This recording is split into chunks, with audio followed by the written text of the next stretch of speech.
ठुकरा के मेरा प्यार मेरा इंतकाम देखेगी कि पत्ते तो झड़ते हैं उठाता है कोई कोई, वादे तो सभी करते हैं निभाता है कोई कोई।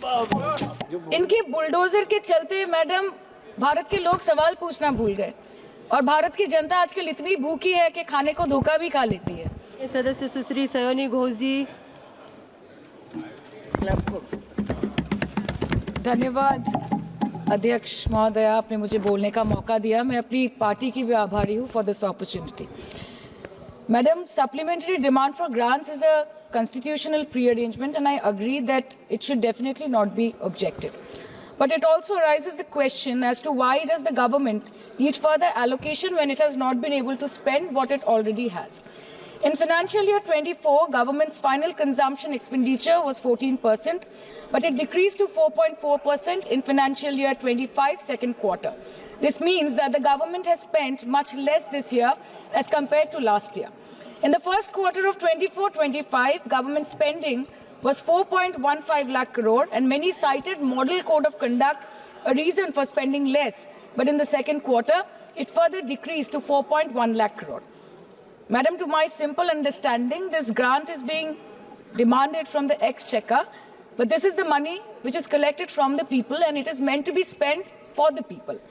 Since Professor Shogata Rai has already spoken about the technical aspect, today I choose to speak on what this government has delivered to the people of this country, the utilization of resources in departments it's seeking additional grants for, and also its complex relationship with the state of West Bengal.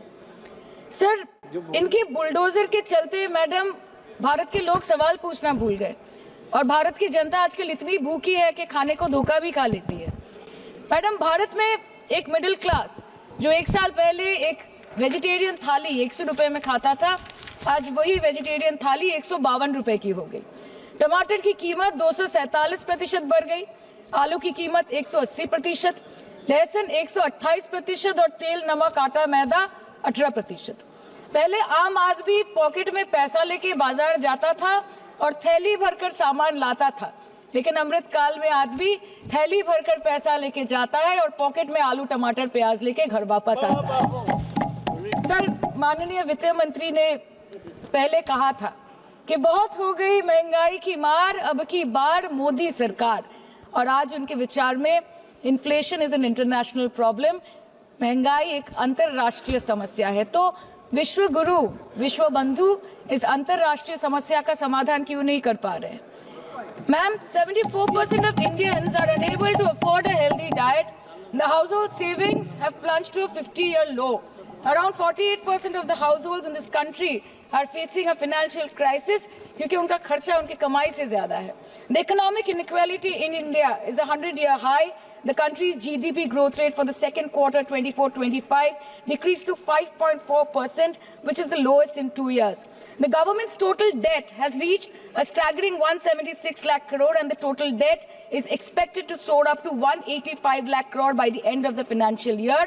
आज आपके उधार की वजह से हर हिंदुस्तानी पर 1.25 लाख का बोझ चढ़ गया और आप उनकी मजबूरी को अपनी ताकत समझते हैं। बंगाल में ऑल इंडिया तृणमूल कांग्रेस की प्रदेश युवा अध्यक्ष होने के नाते मुझे हर दिन कई नौजवानों से बात करनी पड़ती है। वो मुझे ये पूछते हैं कि मोदी जी ने हर साल 2 करोड़ नौकरी का वादा किया था, अर्थात 10 साल में 20 करोड़ नौकरी। उन नौकरियों का क्या हुआ, उन वादे का क्या हुआ? मैं बस उन्हें यही कह पाती हूँ कि पत्ते तो झड़ते हैं उठाता है कोई कोई, वादे तो सभी करते हैं निभाता है कोई कोई। Ma'am, as per the latest report by CMIE, the unemployment rate has risen to 9.2% in June 2024 as compared to 4.9% in 2013-2014.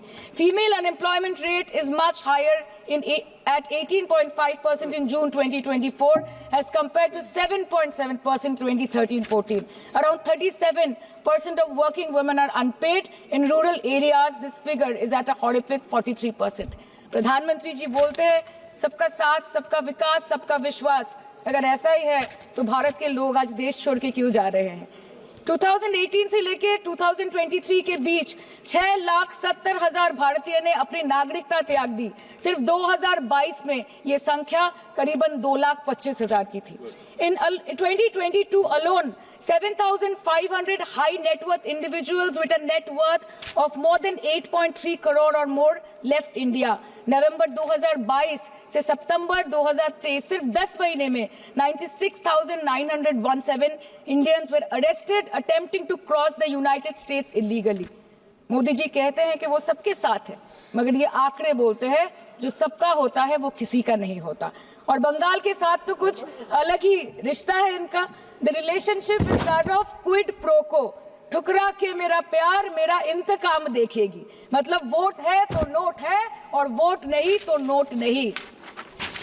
As per the available reports, as on 19 July, rupees 1.23 lakh crore is already due from the government of West Bengal against flagship programs like Manrega, PM Awas Yojana, Gram Sadak Yojana, National Health Mission, Central Food Subsidy. Further, 40,806 crore is projected dues against these schemes, bringing the total amount to a staggering 1.71 lakh crore. Madam, health care की schemes में सिर्फ fund हमको दिया नहीं जाता क्योंकि colour coding match नहीं करता है। सो आप सबका साथ सबका विकास जो बोलते हैं, is it hinging on colour coding? आपको रंग पसंद नहीं तो आप बंगाल के लोगों को पैसा नहीं दोगे और फिर आप आके बोलते हो कि हम बंगाल में जीत क्यों नहीं पाते। Ma'am, this is the reason, this step motherly attitude, जिसके लिए बंगाल के लोग हर बार इनको बड़े बड़े रसगुल्ला खिलाकर वापस दिल्ली भेज देते हैं। Even after making several attempts to crush our aspirations and our economy, Bengal government stands tall and true towards the commitment towards its people. Bengal में सिर्फ दीदी है तो मुमकिन है। The West Bengal government started transferring money to the bank accounts of 21 lakh people who worked for 100-day scheme without receiving any payments from the central government for Manrega. Even before Ayushman Bharat, in Bengal, Shastra Shati, a cashless scheme was launched, providing treatment cost up to 5 lakh for per person belonging to any strata of the society. आज कलकत्ता के किसी आलिशान private hospital में जहां पे एक अमीर आदमी की चिकित्सा होती है, वही बगल वाले बेड में एक गरीब मजदूर, एक गरीब किसान की भी ट्रीटमेंट होती है। यही है ममता बनर्जी का विकास। और आपके अमृत काल में the cost of medical treatment has been doubled in the last 5 years। आप फार्मास्यूटिकल्स के सर आरजीकर पे बात ना बोले, आपकी सीबीआई पे अभी तक कुछ बोल नहीं पाए। हम लोगों ने जो, हमारी पुलिस ने जो बोला था, they are still sticking to that. So उसके बारे में मत बात करें, ठीक है? आप उत्तर प्रदेश के बारे में बात करें ना sir. Sir, medical inflation is at 14%। Regularly लिए जाने वाले दवाइयों की कीमत 50% बढ़ गई। आप सिविल एविएशन के लिए ग्रांट्स मांग रहे हैं। एक डोमेस्टिक फ्लाइट, उसकी राउंड ट्रिप की टिकट 20 से 30 हजार में बिक रही है। आम आदमी आज हवाई चप्पल पहन के हवाई जहाज नहीं चल रहा, आम आदमी हवाई चप्पल बेच के हवाई जहाज चल रहा है। You are demanding funds for education but conveniently ignoring the fact that 11 lakh children have dropped out of school according to your own data. आज भारत में सिर्फ 47.51% स्कूलों के पास कंप्यूटर की फैसिलिटीज है और उसमें 33% के पास internet connection. In law and justice, you are not been able to provide legal aid to more than 1% of the eligible population. In public enterprises, 5.1 lakh public sector jobs have disappeared in the last 10 years. Railway में करीबन 2.5 lakh post बाकी हैं और उसमें से vacancy है in critical safety categories. नए भारत में आजकल ट्रेन पटरी के ऊपर कम और पटरी के बाहर ज्यादा चलती है। मुझे दुख लगता है इस सदन में ये कहते हुए मैडम कि मैंने अपने लोकसभा क्षेत्र जादवपुर लोकसभा क्षेत्र के लिए एक बारुईपुर कोबी सुभाष मेट्रो एक्सटेंशन की मांग की थी। मुझे डिपार्टमेंट से ये चिट्ठी मिली जिसमें उन्होंने लिखा है that this project is not economically viable and this project is अनरेम्यूनरेटिव।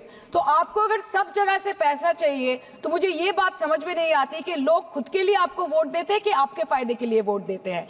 मैं आपको इतना ही बोलना चाहती हूँ, दिस वाज द रीजन, अपने प्रॉफिट के लिए आज इन्होंने सीनियर सिटीजन का कंसेशन भी बंद कर दिया और सीना ठोक के ये बोलते हैं कि 2022-23 अर्थ वर्ष में हमने 15 करोड़ वरिष्ठ नागरिक से 2242 करोड़ कमाए।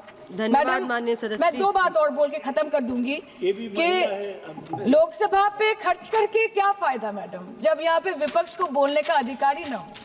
लोकसभा के लिए भी तो ग्रांट मांगा है ना मैम। और अभी सर बोल रहे थे कि बेटी बचाओ बेटी पढ़ाओ, तो 10 साल पहले मोदी जी ने लॉन्च किया था, लेकिन उसके 80% पैसे सिर्फ पब्लिसिटी और मार्केटिंग और एडवर्टाइजमेंट में खर्च कर दिए। आपके उत्तर प्रदेश, मध्य प्रदेश, राजस्थान में ना बेटी को पढ़ा पा रहे और ना बेटी को बचा पा रहे।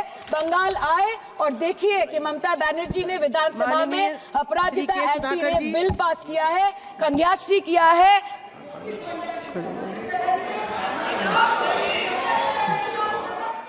अगर आप ये वीडियो YouTube पर देख रहे हैं तो हमारे चैनल को सब्सक्राइब करें और बेल आइकन को दबाना ना भूलें। अगर आप Facebook पर ये वीडियो देख रहे हैं तो हमारे पेज को लाइक करें।